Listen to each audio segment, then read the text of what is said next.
You want to support Roland Martin Unfiltered? Be sure to join our Bring the Funk fan club. Every dollar that you give to us supports our daily digital show. There's only one daily digital show out here that keeps it black and keep it real. As Roland Martin Unfiltered. Support the Roland Martin Unfiltered daily digital show by going to RolandMartinUnfiltered.com. You can make this possible. Let's go now to Alabama, where efforts to unionize Amazon employees started last summer when a few employees retail, wholesale, and department store union. Months of protesting, unfair working conditions, and Amazon's poor COVID response led to an historic vote on Monday. The voting period for workers looking to form a union at the Amazon Fulfillment Center in Bessemer, Alabama. It ended, and the results are still not in. The vote is not as cut and dried as you would think. Of course, we had Reverend Dr. William J. Barber on, who said there are 5,500 out of the 6,000 employees are black. Joining us now are 3 Amazon employees who voted against unionizing, William and Lavanette Stokes, as well as J.C. Thompson. Folks, welcome to Roland Martin Unfiltered. Good afternoon. Good evening. How are you? Doing great. I see all 3 of you are wearing your Divine 9 gear, a.k.a. Sigma and Kappa. So I'll start with J.C. first. Why vote against the union? Well, first of all, thank you for having us. Number one, I don't really think that this union will serve Amazon best at its current state. I've done a lot of research, extensive research with this particular union, and the last contract that they negotiated for their employees that they represented was 30 cents over 5 years. So I can do that myself. So that's kind of where I want to hang my head at. I mean, I'm not. It just doesn't make any sense. William? For me, it's just the fact that Amazon is not the monster that they've been created out to be. I think that a lot of the things that are going on in Amazon are really just not people being true to themselves. And then, like he said, this union here is one of the worst unions that are out there. When you Lavanette, when you hear when William says that people are not being true to themselves, we've heard stories of individuals who have been working conditions and COVID, things along those lines. We've heard others there in Alabama who say that unfair labor practices. Do you disagree with what others are saying about what's happening at the plant there in Bessemer, Alabama? Yes, I do disagree. A person's perception is their reality. The experiences that they've had here at BHM1 may differ altogether different from what we've experienced. I know that this is a new plant. It has growing pains, just like a brand new baby. The baby is a year old. It can talk, but it is not as knowledgeable or independent as a 5-year-old. And I think a lot of things are constantly changing. Is it a perfect plant? No, it's not. But if you equate what you get to the positives versus the negatives, the positives totally outweigh the negatives. And so when you say that the positive outweigh the negatives, and so the 3 of you believe that there should not be a union, you should not have collective bargaining, and that each individual employee should be left up to their own device to negotiate any increase in salary, benefits, and things along those lines, correct? Well, what I believe is that what we have at Amazon now is far better than what the union can give us. The benefit package we have is great. You know, a lot of the things that are being said are things that are not factual. So as far as things like I've heard things about, we only get 5 minutes for bathroom breaks. I mean, that's just crazy. It's just not true. That's just not factual. The problem is that when people go to the bathroom, they go, but they stop by the break room. They stop by 2 or 3 other different people. Then they're coming back, and they're gone like 30, 35 minutes. And that's one of the issues. So you talked about the union has put out a lot of stuff that's not. Go ahead, I'm sorry. The union has put out a lot of stuff that's not factual, even to the way that they got here in Bessemer, Alabama.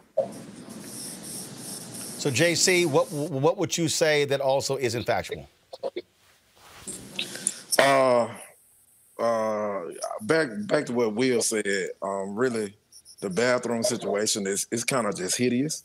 What you got to realize is, Roland, that we're dealing with individuals. This is their first real job. They're 19 to 25 years old, so they are not at the level as my two other colleagues are. They don't have mortgages. Most of them stay with their parents, and so who wouldn't sign a union card if they say, "Hey, I can get you $25. Who wouldn't sign a card? I would, without knowing, what that entails. I have a family. I've been married 20 years. Both of my children now have cars in their mouths, braces, because of Amazon, because of those benefits that I was able to get day one. Amazon puts $2,000 on your health spending account. You don't have to do anything. They put that on there for us. So the benefits are impeccable. So I don't, it's as my colleague said, we're only a year old.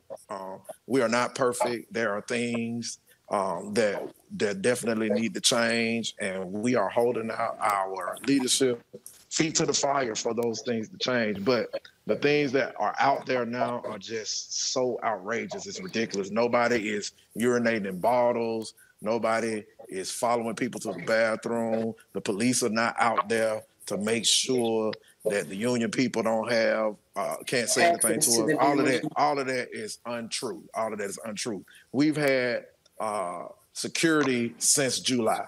And the reason that we have security, that's a policy of Amazon. We're not the only Amazon that has security. All of our facilities have security. So all of that stuff is just untrue. Levinette, go ahead. You were commenting. Yes, I can piggyback off of JC and the things that William have said. Yes, there is mechanisms that are in place, as people are saying that they are being tracked. It's a computer software program that monitors how you are productive, because we are a fulfillment center. And if you leave your station, it's tracking if you are actually in active working or if you are in a passive state, which would be the situation if you left to go to the restroom. And unbeknownst to most people, Amazon gives you 30 minutes. Yes, there is a tracking, but it's not tracking to where they're holding your gavel over your head and saying that you're gone for 30 minutes or 40 minutes. The problem is the gross negligence of having that privilege to just walk off. You don't have to. I know I only can speak from the shift that I work on. You don't have to go and tell a manager that I'm going to the restroom, I'll be right back. You can leave your station independently, go to the restroom, stop and get you something to drink, talk to someone, to use your phone to check on your children, and then come back to your station. You are given 30 minutes of time before they start tracking that time. You're giving 2 30-minute breaks during your 12-hour period, plus an additional one after that. So you're actually getting 3 in a 12-hour period. And what they're remiss in saying is that when you garner employment from Amazon, you were given the privilege of selecting the shift that you wanted to work on. You could work on a 4-day shift, 5-day shift, or a weekend shift. And each one of those comes with a shift differential. If you work the weekend shift, you're paid more than if you work the 8 to 5 shift or 5 days a week. We happen to work the Sunday through Wednesday shift with a MET day on Thursday, which means that we choose, they can ask us to come in to work and you don't have to, because they give you personal time off, unpaid time off, as well as vacation time that you garner weekly. It's accumulated weekly. And I know for William and I have 30 hours in each one of those areas, and I can take off whenever I like. And I choose to keep mine collecting. Like we're here tonight. This is voluntarily. They offered extra time and we came in to get it. We're trying to secure our bags for whatever reasons that we desire. And so we're here. And I'm a 52-year-old worker, and I've always worked in public education and retired as a teacher. So I've never worked in a factory capacity until the pandemic came and situations changed to where I had to find other means to be able to support my responsibilities in our household. And I chose Amazon because I saw it was a vehicle for me not only to be able to garner a job, but I would be able to in the future use the skills that I've already been educated to do. Panelists, any questions from Amisha, Greg, or Brittany? I have a question. It's great to hear from you all. I feel like obviously we've heard a lot about not only what's going on in Bessemer, but also movements across the country in terms of building union capacity for Amazon. What do you say, and do you feel that the beliefs you've expressed tonight are shared by the others who are in your plant and who are in many cases out protesting as you speak? There are a lot of people have the same sentiment as we do. On my shift, my husband is very instrumental in having a relationship with a lot of the youth that are in their 18 to 25. And he has a plethora of people that were willing to rally for the opposition to having a union. And it just never had a groundswell because I think we kind of started a little bit too late, but there are a lot of people that feel the same way as we do. We have enough mechanisms in place in Amazon where we don't need a union. We get a 55-cent raise every 6 months in Amazon, not the one that JC mentioned that they bargained for 35 cents for a whole year over a period of time. We get that every month. You don't have to ask for it on that exact date that 6 months expires. You get that additional raise, and you can see it in your next weekly paycheck. Yeah, and also I think a lot of it is politically. Go ahead. I think it was Greg Carr with the question. Greg, go ahead. No, Jeff wanted to make a point. I don't even want to interrupt him unless you run out of time, Roland. Jeff, go ahead. JC, go ahead. JC, go ahead. Oh, I'm sorry. I just wanted to say that one of the leaders of the union movement, let me tell you what his job is every day. His job is to sit in a chair, watch the thermal camera to make sure temperatures are correct. He sits. Notice I said he sits. Other people are standing. Other people are working. Other people are doing physical activities. And his job is to sit in a chair for 10 hours to look at the thermal camera to make sure that everybody's temperature is good. So, yeah. Thank you, brother. I appreciate that. I just wanted, so far, I mean, if they're close to 6,000 workers in that plant, right? So I have a lot of questions, but I'm just going to limit this to one. The National Labor Relations Board told Amazon they couldn't put cameras in. They are to monitor the ballot box. They are everywhere in the world, and we know globally, anti-collective bargaining. I'll just make why do you think Amazon is fighting so hard against collective bargaining? Forget the type of union, forget the nature of unions, forget intra-union issues and reform. Why are they working so hard all over the world to prevent collective? What y'all think? Who you want to take it? Me personally, as a business owner, I would feel. You're breaking up. We can barely. I think he's having some technical. Yeah. William, we can barely hear you. Yeah, I'll go. You got it, William? Okay, go ahead, Jeff. Okay. Are they really fighting that hard, or absolutely, brother? Are they? Is it propaganda? Is it? Because here's the thing. Here's my issue. My issue is where was all the press when we opened a year ago, when Amazon immediately became the largest employer in an underpoverished city of Bessemer? Where were all the politicians? Where were they then? Is it really about us, or is it really about the 5,800 employees that will have to pay $9.25 a week, which is almost $3 million a year? If this vote passes, then for this union, this will be the biggest contributor in dues that they have ever had in the history of their union. So is this really about us, or is it really about big money? Because as I emailed my own congresswoman, I asked her a simple question. I simply said, I mean, if you knew this area was underprivileged, underprivileged, and poor, then why didn't you send any grant money to these places, to this place, to open up small businesses for Black people? If Black Lives Matter, because here's the thing: everybody talking about Black Lives Matter. Does it only matter when I side with what the Black lives say I need to side with, or does my life matter because I understand how companies work? Listen, I say this about Jeff Bezos. He's the richest man in the world. Did he set out to be the richest man in the world? No, he did not. He started the company in his garage. Now, are there some opportunities? Do we need to do some things different as far as leadership is concerned? And I say this, and I'm going to say this. Listen, you can have all the degrees in the world. I have a few. But if you don't have a degree in people, if you don't know how to treat people, then all of your other degrees cancel out. And so we don't have a workforce problem at BHM1. We really don't have that. What we have is we have people that are leading in a culture that's different from what they come from. And so here's the thing. Amazon has a culture. The associate has a culture. The issue is, how do you merge those two cultures together? That's the problem. Response, Greg Carr, go ahead.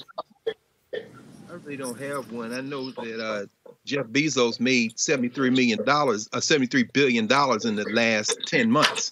And a billionaire in this country made $1 trillion. I know that Amazon is staunchly anti-collective bargaining. And regardless of the politics of unions, we all know that that's bad. We also know that collective bargaining has been the only thing that has allowed workers to get collective rights. I absolutely understand what you're saying, and I absolutely understand that in Bessemer, that's double the minimum wage in Alabama. I also know that $15 an hour is less than what the manufacturing jobs that used to be in Bessemer outside of Birmingham used to pay, and that Amazon can't afford to give y'all double or quadruple, and that you won't get it without collective bargaining, and that there is no we.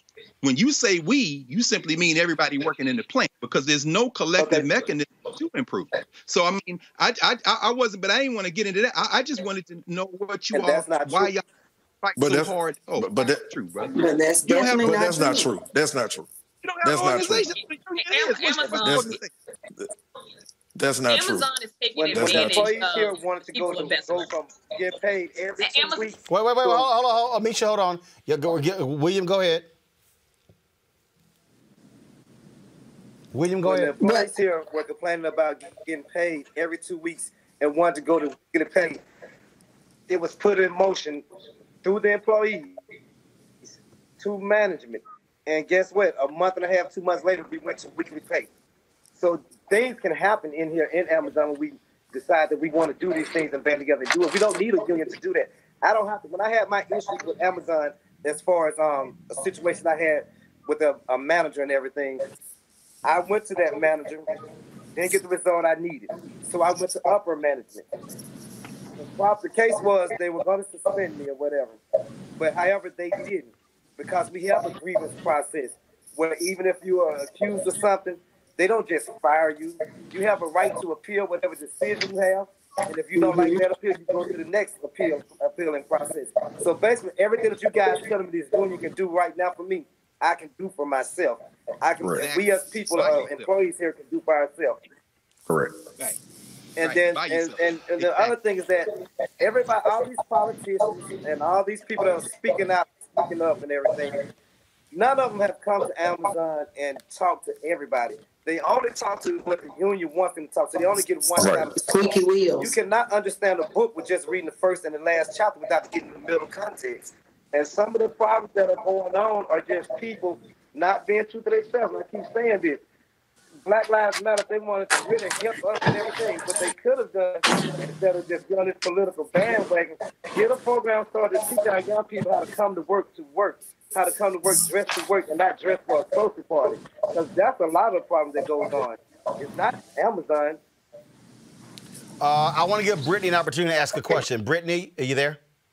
Yeah, I'm here. So I guess the thing that I'm thinking about, right, Bezos has gotten $73 billion richer during the pandemic alone. This man is worth upwards of $180 billion billion. A worker making the $15 minimum wage would need to work full time for 5.7 million years and need to not spend a dime of that money. Do you think your physical activities, your labor, right? Because you were talking earlier that somebody was just watching a clock. And when we want to talk about what Bezos does, well, it's not that grueling labor that's going day in and day out. You think that labor is only worth $15 an hour, maybe a little more in some perks, and not the hundreds of millions of dollars in products they sell and the billions of dollars that they're making? That's my first question. And my second thought is this narrative that they keep spinning that, oh, he just pulled himself by the bootstraps to create Amazon, so he deserves all this money. First off, Jeff Bezos got a $250K start from his parents to be able to create that company. Second off, the reason why we have all of these issues where there aren't jobs in these communities has a long historical context related to capitalist life, like Bezos, which is why they don't want the union to happen in the first place. So I'm ranting at this point. I have a lot to say, but going back to my question, do you believe that your labor, right, that physical grueling labor, that labor is only worth $15 an hour in perks and not the hundreds of millions of dollars that they sell and the billions of dollars in profit that they're making? I need one person to answer that. Who wants to take it? I got it. Let me get it. First of all, I believe I'm worth $1 million an hour. But is that reality? Is that realistic? Come on, let's just be honest. No, I don't know anybody that makes enough money. That's why we continue to come to work. Now, I will say this: is Amazon physically challenging? Yes, it is. It is not for everybody. It is not for a person that has physical challenges. It is not for a person that does not like to move. But did Amazon come for me, or did I send for Amazon? I filled out the application. I read through. I signed documents that say I could do this, I could lift this, that I could stand for a certain amount of. They did not recruit me. I filled out the application. So my thing is this: when we talk about Jeff Bezos' wealth, here's the thing. How did he make $70 billion last year? You know why he made $70 billion last year? Because we were all at home quarantined and couldn't go no damn well. That's how he made his money, because everybody was clicking. And they couldn't go anywhere. So is that his fault? Brother? That's the point. They worked the shit out of him. To piggyback off what Jeff is saying. No, they didn't work the shit out of me, because I only work 4 days a week. That's right. All right. Yeah, I work 40 hours a week, 10 hours. And secondly, okay, so I own a restaurant. I own a restaurant. My restaurant closed down during the pandemic. I came to Amazon, but during the time I owned my restaurant, I paid my employees. I found out what the average wage or cashier was getting. And here it was $8 to $9 an hour. I paid my cashiers $10 and $11 an hour. Even when my restaurant first started, I was barely making $20,000 a month, enough to cover inventory and pay them, and maybe put $2 in my pocket. A year later, when my restaurant is getting $60,000 and $70,000, and I can actually put some in my pocket and to, afford to do some things for my family. Now, because I made that money, I'm supposed to go and overpay my workers. What I can do is give them a bonus, to show my appreciation. What I can do is do other things to show my appreciation. But I don't have to overpay. And I'm not saying that Amazon is overpaying us. Would everybody like a raise? Sure, you would like a raise on your job. Everybody always want a raise. No question. But I think the problem is we started looking at what Jeff Bezos is making and what he's doing, and not looking at the fact of what it took to get to those things. And then it's not just the bottom wages. The hourly workers are the entry-level position to get into the Amazon corporation. But once you get in there, the possibilities are endless. Just last night, I talked with an AM. Someone started as a level 1 employee, just like we are. And within 6 months, that person is already gone, and she's a L4 manager in the Amazon corporation. And we're talking about hourly workers. For $15 an hour, we packing boxes in close proximity. We're not having to take forklifts and move the merchandise closer to us on a pallet and then pack it and then walk it to another station. We have conveyor belts that are moving 24 hours a day, close proximity packing to where your boxes and your products are that you order on Amazon. And we're talking about a job that is not a specialty job. It's a job that does not require a lot of skills to be able to look at the screen, reach across and grab the products and pack them in the box and send them on their merry way. But the beauty of what's in Amazon is as you matriculate through the ranks, the pay increases tremendously. The options increase tremendously. But for $15 an hour, and that's the beginning on the shift. There's some that make more based on the shift that they selected. And we're talking about, just like JC said, these people did not did not come and bring you into Amazon. You meandered into Amazon wanting to get a piece of the pie. And you took on the responsibilities. You selected your hours, you selected your shift, you selected everything that goes with that job. You signed the papers. They told us over and over again that this was a job that you would be standing for long periods of time. If you knew you had back problems before you came to Amazon, you shouldn't be here. 65-year-old person, this is probably not the job for them. I'm 52 years old and physically fit. I don't have any issues with working at Amazon because I matriculated pretty fast from a direct role because I was a fast packer to an indirect role, which is what I've been in since I've been there after about a month or so.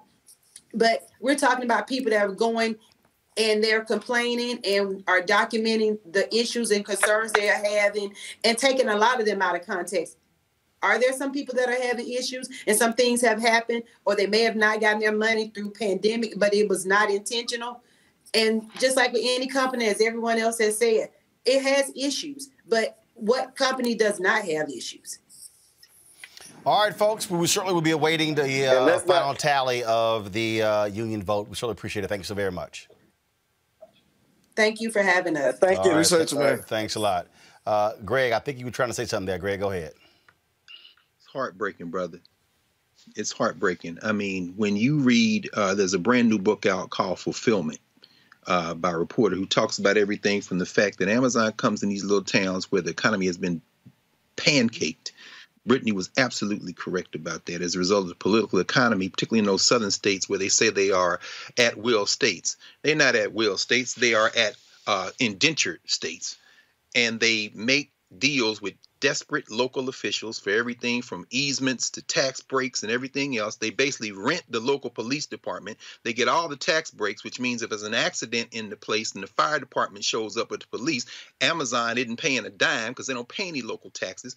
And the fact the sister said that the thing is brought to you in conveyor belt, let me explain why it's brought to you in conveyor belts. They have automated every job in the damn place except the job they haven't figured out how to automate yet. And you know the reason it comes to them on conveyor belts? Because they got to pick it off the conveyor belt and confirm what it is. So when you're pressing click, they can get it to you in 12 hours or 8 hours or 24 hours because the robots now serve the function that people used to serve when they would walk literally the place and go look for packages. That means somebody standing in the same place for a 10-hour shift and these 30-minute breaks. Did you hear that? Oh, it's on them. It's on them. And of course, the sister has now moved from doing that picking job to not doing that picking job. That picking job psychologically and emotionally, particularly since COVID has come and people have had to distance from each other. When you read this book, go get that book, Fulfillment, and understand that when you sit outside the parking lot and you see these people speed off in their cars because the damn work in there has driven them damn near crazy. Jeff Bezos is a robber baron. Amazon is a criminal enterprise, and I ain't got no problems with individuals who have negotiated a little space for them to operate, but make no mistake about it, all the problems unions have notwithstanding, collective bargaining is the only thing standing between individuals working situations like that and straight up wage slavery. All right, folks, back to that Roland Martin Unfiltered video in just one moment. It's time to be smart. When we control our institutions, we win. This is the most important news show on television of any racial background. Y'all put $2, $3, $4, $5, $10, $15, $20, $30 on this and keep this going. What you've done, Roland, since this crisis came out in full bloom. Anybody watching this, tell your friends. Go back and look at the last 2 weeks, especially of Roland Martin Unfiltered. I mean, hell, go back and look at the last 2 days. You've had sitting United States senators today, Klobuchar and Harris. Whatever you have that you can bring to Roland Martin Unfiltered to support it, please do, because this information may literally save your life. Watch Roland Martin Unfiltered daily at 6 p.m. Eastern on YouTube, Facebook, or Periscope, or go to RolandMartinUnfiltered.com. Support the Roland Martin Unfiltered Daily Digital Show by going to RolandMartinUnfiltered.com. Our goal is to get 20,000 of our fans contributing $50 each for the whole year. You can make this possible. RolandMartinUnfiltered.com.